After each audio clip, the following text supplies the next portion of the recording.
Antes de começar esse vídeo, eu quero indicar para vocês uma playlist que eu fiz somente com a questão do aborto. Está na descrição, nos links abaixo.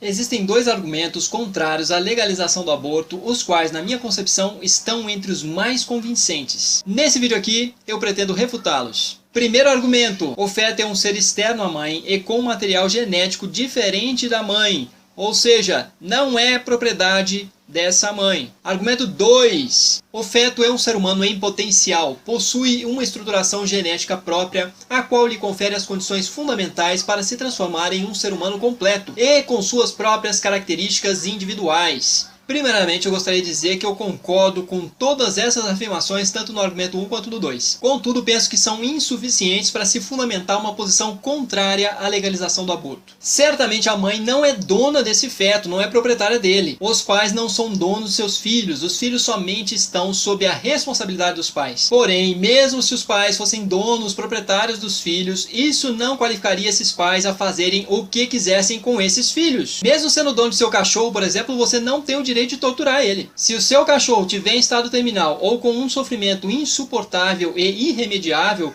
você, como dono dele, tem o direito de autorizar que ele seja eutanasiado, sacrificado. Você também tem o direito de fazer aborto nesse cachorro, caso você não queira que ele tenha uma cria, por exemplo, e já tiver uma gestação em curso. Então a gente tem o direito de matar nossos animais, os animais que são da nossa propriedade, se a gente julgar que mortos eles estariam melhor do que vivos. Se julgarmos que assim a gente estaria poupando-os de sofrimentos insuportáveis e irremediáveis. Então, tanto no caso dos animais quanto no caso dos fetos, podemos perceber que o fundamental para se pensar sobre o direito à vida se refere aos possíveis sofrimentos que a ausência desse direito pode gerar nesse sujeito ou em quem os ama. A ausência do direito à vida tende a gerar muito sofrimento em sujeitos sencientes, sujeitos que sofrem, autônomos ou aqueles que já foram autônomos algum dia. Portanto, aqueles que já foram donos de sua própria vida e de seu próprio corpo. E também a ausência do direito à vida tende a gerar um sofrimento muito grande em sujeitos com capacidade intelectual para saberem que estão vivos e que são mortais. Portanto, sujeitos dotados de consciência reflexiva, da consciência de si mesmos. E por que o direito à vida é importante para sujeitos que estão categorizados nessas três condições? Porque para os seres da espécie humana que se classificam dentro desses requisitos, é importante saber que se tem o direito à vida e que outras pessoas não podem simplesmente atentar contra a sua vida ou contra a vida das pessoas que estimam. Isso ocorrendo tem que ter consequências sérias. Saber que o Estado ou outras pessoas poderiam dar cabo de nossas vidas ou das vidas das pessoas que amamos arbitrariamente, isso pode causar muita angústia e sofrimento em todas as pessoas, com sérios riscos de ruptura do tecido social. A inexistência do direito à vida seria a barbárie, a guerra de todos contra todos. Não há garantia de uma organização social mínima sem que o direito à vida seja resguardado. A gente não teria nesse caso uma sociedade, mas sim grupos, clãs, isolados e em constante tensão. Então, o direito à vida serve para proteger a vida dos indivíduos e da sociedade como um todo. Mesmo os mais nihilistas e desapegados em relação à sua própria vida,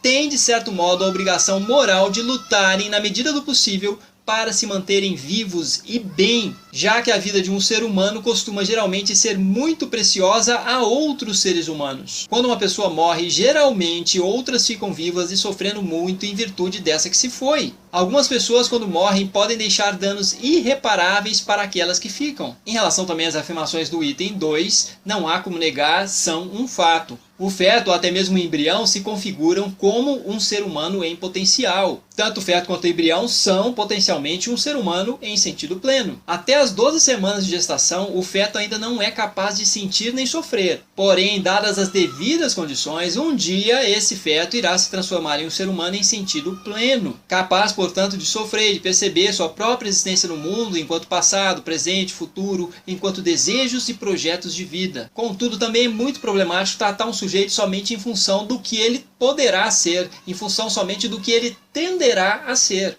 Todos nós somos potencialmente mortos. Todos nós morreremos. Todos tendemos à morte. E isso não nos autoriza a tratar toda e qualquer pessoa como se ela já estivesse morta. Devemos tratar os seres vivos em respeito ao que eles são, no presente, sempre nos atentando para um imperativo ético fundamental. Devemos agir para diminuir e tentar não produzir sofrimentos que são evitáveis.